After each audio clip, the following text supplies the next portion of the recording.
ibalik sa iyo ang lahat ng papuri, ng pagsamba na tanging nagkarapat-dapat lamang sa iyo, Panginoon. Maraming po salamat, Lord, sa buhay na meron po kami.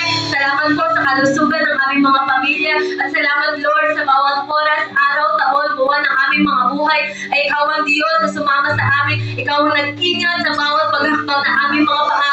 At maraming po salamat, Lord, dahil sa bawat ginagawa namin ay ikaw ang Diyos na bibigay sa amin ng kaalaman. Ikaw ang Diyos na bibigay sa amin ng kalakasan para po magawa namin mga bagay na magawa po namin. And Lord, this morning, you know everything about us.